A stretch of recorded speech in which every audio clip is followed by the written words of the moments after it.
my name is Zora Maiquin, and I will be speaking about my uncle, General Nguyễn Ngọc Loan, and the impact of silence on cultural memory. So my story begins at the site of my first childhood memory, which was the fall of Saigon. That morning, my family left Saigon the very last day and the very last moment possible on April 30th. That morning we were all gathered at my uncle's house, and he had left for the United States earlier, but we all knew his house would be the safest, so we were gathered there. So the adults were all congregated around the radio, and our flight out of Saigon began moments after President Young Man-min's 9:30 a.m. radio announcement, wherein he ordered all Republic soldiers to lay down their weapons. The adults all roared in anguish, and I was very young, but I remember the raw fear and desperation that gripped us as we dashed through the streets of Saigon towards a C-10 that would take us out of the country. Now, other than my memories of that morning, stories about our escape and the country we left behind were never told. They were only imagined. See, in my family, things are just known as if infused from the silence. You may find this hard to believe, but I actually did not grow up in a passionate, super patriotic South Vietnamese family in which the politics of the war, South Vietnam, and anti-communism was drilled into me at a very age. So I didn't grow up kind of drilled with all this politics. Instead, what I grew up was complete silence and adults who sank all their love and their attention, their energy, my uncle especially, into ensuring our survival in this country. One of the hardest things about silence is that it's so quiet that you think that it's quiet for everyone, and you don't really know what's going on. The second hardest thing is you feel this duty to kind of nurture and maintain it, even though at this point I don't really know why I'm doing it. So my talk today is supposed to be about my uncle, but really only he can tell his story. That's why oral history projects are so critical, because our elders are the best source for their own story. But the unfortunate truth is that many of our elders use silence or were forced to use silence in order to survive. And this silence, many of us have inherited it, and when we inherit it, over time it's become an instrument of our own erasure, disconnecting us from our history, our heritage, and even from each other. So when my uncle left us, he took with him his stories, his wealth of knowledge, his unique perspective about South Vietnam.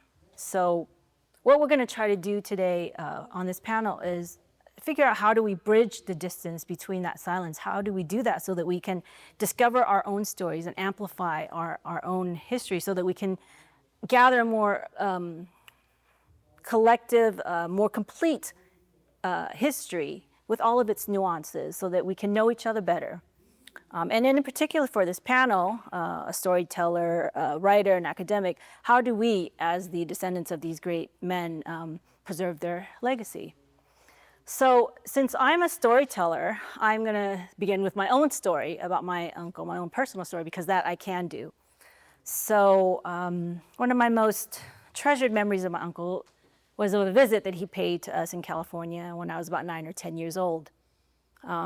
He came like once every year, and as the oldest refugee cousin on the West Coast, my job was to take him on a tour of Little Saigon, an area that I knew really well because I was, my parents set up the first shop in the area. So while we were on this tour, I knew who he was, but it was a kind of knowing that was really non-judgmental and without any real understanding of the war. To me, he was just not unlike any of my other uncles. He was serious, and yet at the same time, he was goofy. He sat around telling stories and jokes. Like any other uncle, he wanted to be the life of the party. So one of the first things I did when I walked into the restaurant was look at the menu. And on the menu, it was a Franco-Vietnamese restaurant. No, one of our first stops was a Franco-Vietnamese restaurant. It was a very special place I only got to go to on the most special of occasions, and it was one of them. So one of the first things I did was look at the menu. And on the menu, there was Chateaubriand, filet mignon, chocolate croissants and Café du Monde. And, but there was one item that I just kind of brushed over, and that was escargot. I couldn't understand why, for the life of me, anyone would walk into a fancy French restaurant and order escargots to eat.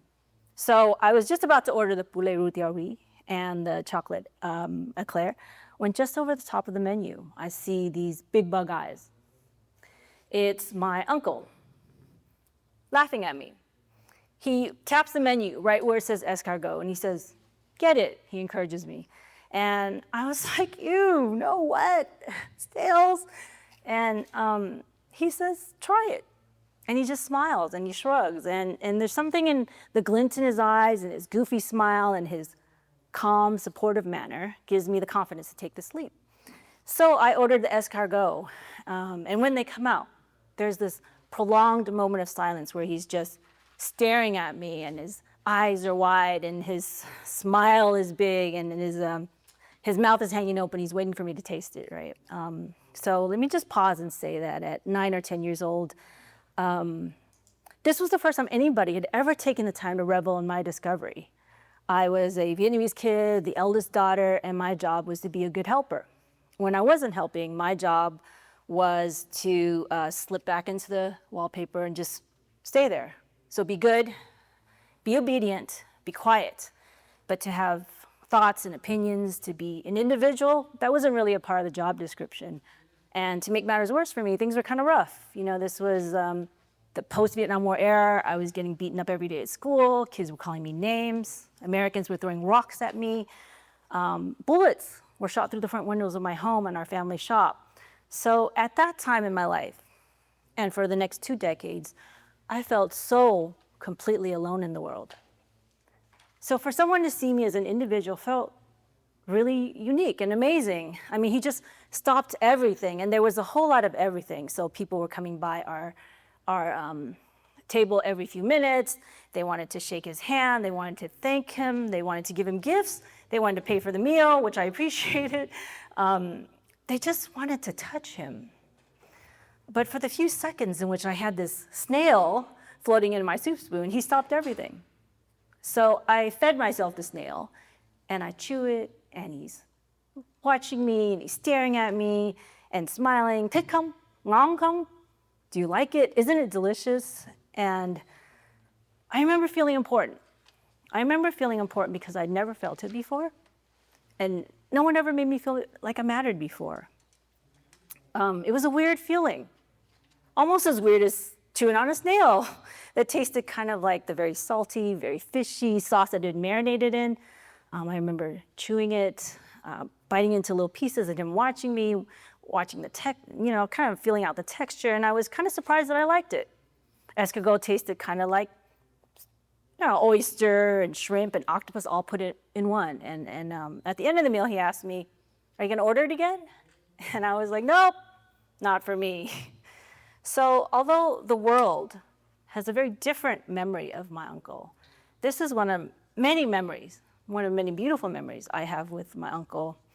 And he was one of the few adults in my childhood who I felt talked to me, not at me, and who really, really saw me. But I don't think that my experience is unique to me. If you ask people who knew him, they'll tell you what a caring, brave, hardworking, passionate man my uncle was. But how are we to know this if our history can only be gleaned from the gaps left in silence? So this is the first time I've ever talked about this. It's actually the first time I've ever said that this is my uncle in public. And it's been a truly terrifying experience. This whole conference actually has been kind of terrifying. So it's not that I'm nervous. I speak in public all the time. It's that I'm terrified, and that's a very different thing. I've been told not to ever say this. I've been told to be silent. I've been told not to ever, claim my uncle. Silence has power. So I don't mean silence is powerful or in silence there's power. I mean silence has power over us, over me, over you, over our history, over who gets to tell our history, how it's told, and what elements of it are told, and what elements of it are left behind. Okay, so silence has always been a part of my identity. As a child, I had to learn to be silent in the same way that I had to learn to be quiet. I was literally, it was literally beaten into me every day. And part of this is because we're new to this country that was very welcoming, but at the same time, it was very hostile. So to the outside world, we had to kind of present this veil of silence in order to survive. For my uncle, silence was a necessity because America and the world had clearly shown him and us that it neither really truly understood what the Vietnam War was about, nor did it want to. So this was a departure from the uncle that I knew, who was the actual life of the party. And I think there's at least one other person here who knows him. You know, he was the guy who was always at the front of the table roasting everyone. He's the one who had you rolling on the ground laughing from laughing so hard. He's the one who was up late until the wee hours of the morning having conversations with people. Okay, so Saigon execution. I'm going to talk about Saigon execution because I know you want me to talk about it. That's why you're here. You're expecting it. You're going to walk out of here. You're going to say, she came all the way out here to Texas and she went on and on about snails. So I'm going to try to give my best for two minutes. So Saigon execution was also a part of my identity even before I knew who I was. I don't remember how I found out about it or when I first saw it. It just feels as if I was born with it embedded in my bones. Every single April, every single year when I was growing up, they would play it over and over again on the television. And you'd watch it. You watch the footage, you watch the image. And every time I saw it on the screen, I felt like I was seeing myself, like my family. And maybe from 1968 to 1975 to the external world on a global scale, it became representative of all of us, the South Vietnamese people. Today, Saigon execution is not just a symbol about the Vietnam War. It's kind of sprouted wings. It's become an American iconoclastic, if not international symbol. Incidentally, by the way, something interesting that I learned from Andrew Lam's father, actually, the footage for Saigon execution was altered. So it wasn't enough that Americans in the whole world over got to see their first televised execution. And since I'm on that point, I'd like to add, by the way, that the Western world in that era, the first televised war, really loved these mangled images of our bodies. 13 years before Saigon execution, pictures of our first South Vietnamese president, Ngo Dinh Diem, with his blood and brains all over the floor, made frontline headlines. It's clear that the South Vietnamese people were pawns in a wider global conflict, and our bodies mangled, spliced, amputated, dying, burnt, naked, was evidence of that conflict. So it wasn't enough for the network that they witnessed their first execution. It had to be quicker. It had to come faster. So the network spliced the footage so that when you watch Saigon execution, everything happened instantaneously. Instantaneously. That is how quickly that image masked over everything that happened on that day. Americans didn't know how my uncle had been up since the crack of dawn, running from siege to siege, saving lives, preventing deaths, trying to manage an invasion before it became a massacre. And although he was able to do that for Saigon, he was not able to do that for his hometown, my hometown of Hue. He couldn't be in two places at one time. So after the Tet Offensive, after Saigon, Tet Mau Thân, my uncle returned to Hue, to the city where he'd been raised, to the city where my grandmother, his mother, had a home, and he returned to over 3,000 people murdered, many of them buried alive in mass graves. Among these were people he'd gone to school with, people he'd studied with, people he'd served in the military with, people he shared meals with, people he prayed with. And for these people, he spent time building over 700 homes for the displaced. My mother's family, my maternal family, is in Hue. I'm from Hue. And my maternal family was taken hostage during the Tet Offensive. My mother tells me of how public executions and trials were being held and how the streets were lined with bodies and blood. So I'm lucky that I'm here. I'm lucky my maternal family survived, but over 3,000 people did not Americans, foreign nationals, Vietnamese men, women, and children. Now, for those who did survive in the diaspora, we have South Vietnamese writer Nhạc A Thing. She did not choose silence. Instead, she chose to commemorate her experience with her book, Morning Band for Hoi. For that, she was arrested and later condemned to re-education for 14 months, I understand. For those of us, for those in Saigon who did survive, we have my uncle and many others who worked with him. They're credited for preventing a massacre, for foiling a massacre unlike the massacre in Hue. A massacre which, by the way, has been largely forgotten in America and in Vietnam. But America's always done funny things with massacres, like forget about them. For example, every year during Thanksgiving, we celebrate, but we fail to recognize the over 700 Pico men, women, and children who were massacred on the banks of the Mystic River in 1637. Following that massacre, Governor John Winthrop of the Massachusetts Bay Colony said, for the next 100 years, to celebrate this massacre, we'll hold a Thanksgiving feast. Similarly, after the Civil War, America has yet to do justice to the over 100 separate massacres of African Americans that have taken place. Massacres like the 1921 Oklahoma Tulsa race riot and the Elaine massacres in Arkansas. But for some of these, there are memorials so that America does not forget, cannot erase its cultural memory of these massacres. I can only wish for the same for Hue. But the theme of this conference is 1975, so I'm going to go back to 1975. So in May of 1975, anybody with any affiliation with the former government, South Vietnamese government, artists, writers, journalists, with Americans, they were forced to undergo re-education.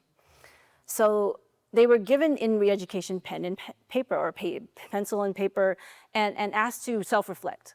So pages and pages they had to write about all their affiliations, their history from birth onward, 3 generations, I understand.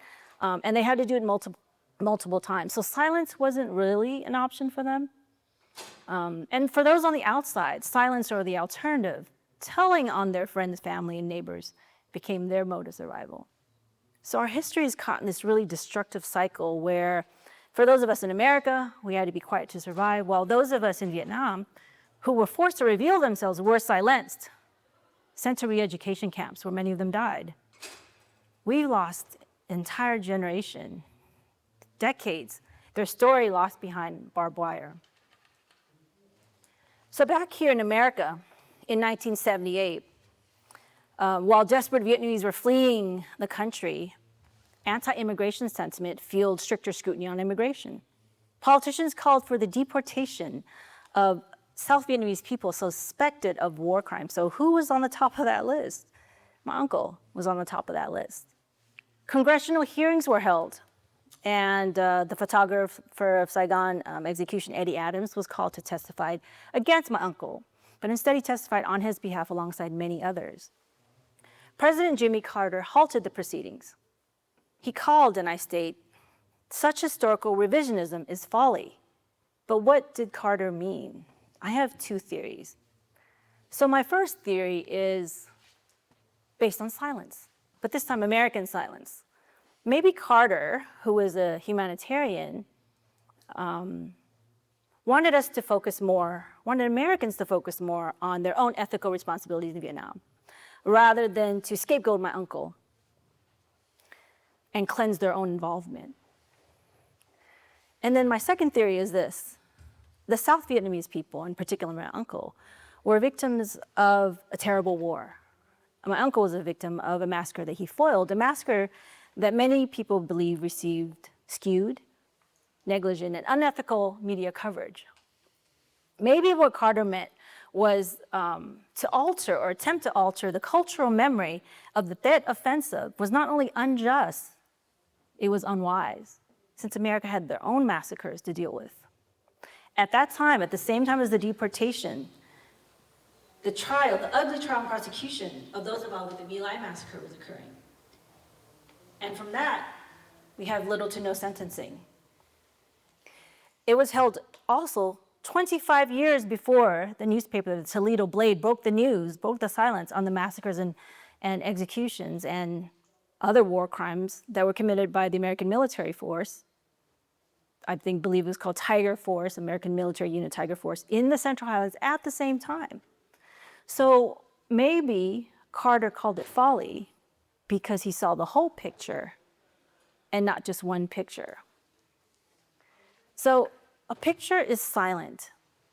It doesn't say anything, and yet it says the whole bunch. But a picture is incomplete. It says something that was in the past. It's already happened. To quote scholar Win P. Dang, a picture is not a mirror, it's a window. It doesn't say anything, it's silent. Silence is one of its preconditions. A picture is only a suggestion of what's going on in the picture, something we know nothing about, other than the fact that some people once existed. A picture is silence made visible. So we think of silence as this blank slate, but it's not. Within that space of silence is all the things that we've inherited and all the things that our ancestors are telling us when we place offerings on their altars. While we're praying to them, filling them with our wishes, they're filling us with their silence, and we, listening, translate their silence into cultural memory. So my uncle lived by a mantra. Tổ quốc, dân chủ, trách nhiệm. It is the mantra of the Army of the Republic of South Vietnam. Loosely translated, it means motherland, honor, responsibility.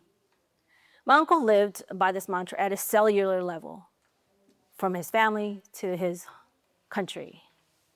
To me, in this modern era, this is what these words mean to me. Tổ quốc, to have loyalty, commitment to my ancestral roots. Young you, to live honorably and honestly, to ensure that the stories and sacrifices of my people, my ancestors, are not forgotten, not erased. Young trách nhiệm, to have agency, to have responsibility, to make sure that the stories of my people are amplified, and where my only source material for that is silence. I feel like it's my duty to reach into that silence and do my best to listen to the voices of the people who came before me and translate their silence into stories. So let me end this talk by going back to the story that I began with. Back to a time when I, at 9 or 10 years old, felt so completely alone in the world. To a time when I was sitting across from my uncle in a fancy French restaurant. To a time when I was so short that my feet didn't even touch the ground, where I overcame my fear because I trusted that my uncle would be there to take care of me, that he would be there to make sure that I'd be okay, that he'd experience it with me, and if something bad happened, he'd be there to take care of me. My uncle heard and saw me, and by doing so ensured that I had agency.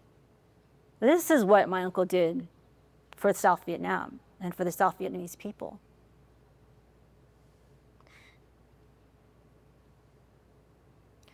How do we do the same for ourselves? How do we ensure that we create the space so that people can feel brave enough to overcome their silences, some of which they've inherited? And with that silence comes fear, to tell their stories, to amplify the cultural memory of the South Vietnamese people. How do we create that space and make sure that people are brave enough, like my uncle was his whole life? He stood and faced the repercussions of South Vietnam, the weight of South Vietnam, the weight of the South Vietnamese people, and the weight of the Tet Offensive, and all of the ghosts of that era. And he did it with grace, intelligence, and an innate strength that I witnessed not once, but on many occasions, but I would guess that many of you, most of you, know nothing about. You've been deprived of it because of silence.